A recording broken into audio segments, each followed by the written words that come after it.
அந்த ஊரில் ராமன் சீதா அப்படின்னு 2 பேர் இருந்தாங்க. 2 பேரும் கணவன் மனைவி. இதில் ராமன் கடுமையான உழைப்பாளி, சீதா ரொம்பவே புத்திசாலி. ராமன் காலையில் 5 மணிக்கெல்லாம் எந்திரிச்சு விவசாயம் பார்க்க போயிடுவான்.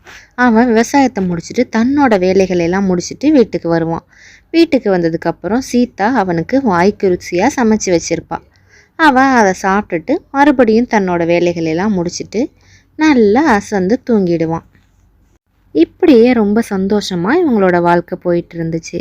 கொஞ்ச நாளைக்கு அப்புறம் ராமனோட நடத்தையில் ஒரு மாற்றம் தெரிஞ்சுச்சு. அது என்னன்னா, ராமன் அளவுக்கு அதிகமாக சாப்பிட ஆரம்பித்தான். ரொம்பவே சாப்பிட்டுக்கிட்டே இருந்தான் ராமன். அதாவது சீதா சமைக்க சமைக்க ராமனுக்கு சாப்பாடு பத்தவே இல்லை. சீதா அதிகமான சாப்பாடு செஞ்சுக்கிட்டே இருந்தா. அது மட்டும் இல்லாமல் சாப்பிட்ட பிறகு உடனே படுத்து தூங்கிடுவான். எந்த வேலையுமே பார்க்காமலே இருந்துட்டு இருந்தான். இப்படியே கொஞ்ச நாள் போனது. ராம மாறிடுவான் அப்படின்னு சீதா 1 வாரம் வரைக்கும் வெயிட் பண்ணி பார்த்துட்டு இருந்தா. ஆனால் ராமனோ மாறவே இல்லை. திரும்பவும் அதே மாதிரி அதிகப்படியாக சாப்பிட்டுக்கிட்டே தான் இருந்தான்.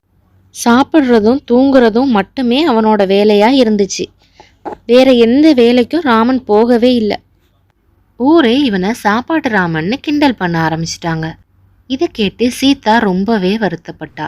இப்படியே போனா நம்ம நிலைமை ரொம்பவே கஷ்டமாயிடுமே, இதுக்கு ஏதாவது பண்ணணும் அப்படின்னு யோசிச்சா சீதா. நம்ம சேனலுக்கு யாராவது புதுசாக வந்திருக்கீங்க அப்படின்னா மறக்காமல் நம்ம சேனலை சப்ஸ்கிரைப் பண்ணிடுங்க. இந்த வீடியோ உங்களுக்கு பிடிச்சிருந்ததுன்னா இந்த வீடியோக்கு ஒரு லைக்கும் பண்ணிடுங்க. ஒரு நல்ல யோசனை பண்ணி சீதா அடுத்த நாள் காலையில் ராமனை ஒரு முனிவர்கிட்ட கூட்டிக்கிட்டு போனான். ரொம்பவே சக்தி வாய்ந்த முனிவர் அவர். இவங்க 2 பேரும் போகிறப்போ முனிவர் தியானத்தில் இருந்தார். முனிவர் தியானத்தை முடிக்கிற வரைக்கும் 2 பேரும் வெயிட் பண்ணாங்க. முனிவர் தியானத்திலேருந்து வந்ததுக்கப்புறம், ஐயா, என் பேர் சீதா, இது என்னுடைய கணவன் ராமன் அப்படின்னு தங்களை அறிமுகப்படுத்திக்கிட்டா சீதா. ரொம்ப நல்லது. 2 பேரும் பார்க்க நல்ல கணவன் மனைவியா தெரியுறீங்க. உங்களுக்கு என்ன வேணும் கேளுங்க அப்படின்னு முனிவர் கேட்டாரு.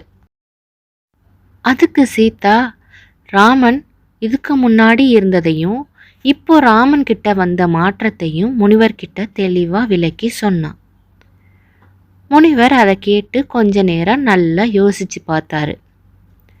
யோசிச்சதுக்கு அப்புறம், இது ஒன்றும் பெரிய விஷயம் கிடையாது, இதை ஈஸியா என்னால சரி பண்ண முடியும் அப்படின்னு சீதா கிட்ட சொன்னாரு. முனிவர் சீதாவை பார்த்து, நான் கொடுக்குற மந்திர பொடியை மட்டும் ராமனோட சாப்பாட்டுல கலந்து கொடு. 10 நாளைக்கு அப்புறம் ராமன் தானாவே பழையபடி மாறிடுவான் அப்படின்னு முனிவர் சீதாவிடம் சொன்னாரு.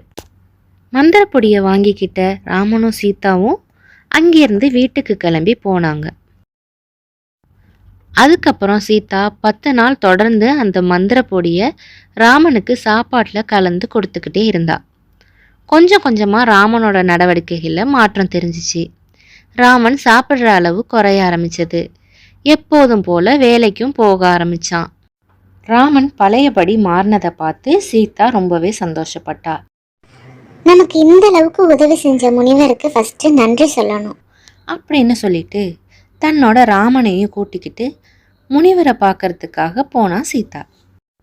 அங்கிருந்த முனிவரை பார்த்து, ஐயா, ரொம்ப நன்றி, உங்களோட உதவியை நான் என்னைக்குமே மறக்க மாட்டேன். என்னோட கணவரை பழையபடி மாத்திட்டீங்க.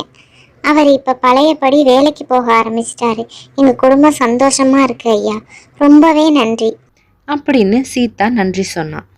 நான் ஒண்ணுமே செய்யலையேம்மா, நீ உன் கணவருக்கு தான் நன்றி சொல்லணும் அப்படின்னு முனிவர் சொன்னாரு.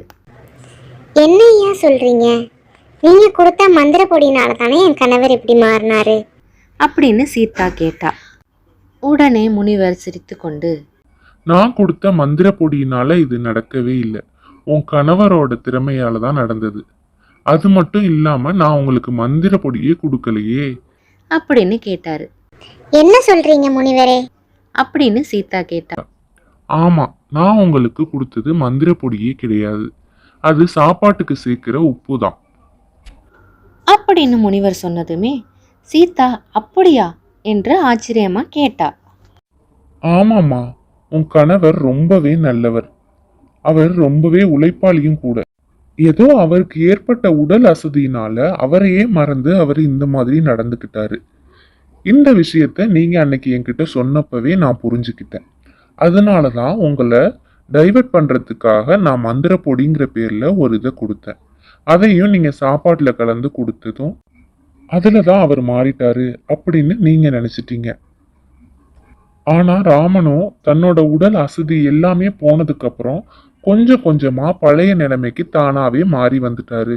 அவர் எப்போதும் போல இயல்பா தன்னோட வேலைகளையும் பார்க்க ஆரம்பிச்சிட்டாரு. இதனாலதான் நான் உங்க கணவர் ராமனுக்கு தான் நன்றி சொல்லணும் அப்படின்னு சொன்னேன். அப்படின்னு முனிவர் சொன்னாரு. உடனே சீதாவும் தான் கணவனை நம்பாம இருந்ததுக்காக ரொம்பவே வருத்தப்பட்டா. தான் கணவன் கிட்ட மன்னிப்பும் கேட்டா. அவங்க 2 பேரும் சேர்ந்து முனிவருக்கு நன்றி சொல்லிட்டு அங்கிருந்து தன் வீட்டுக்கு புறப்பட்டாங்க.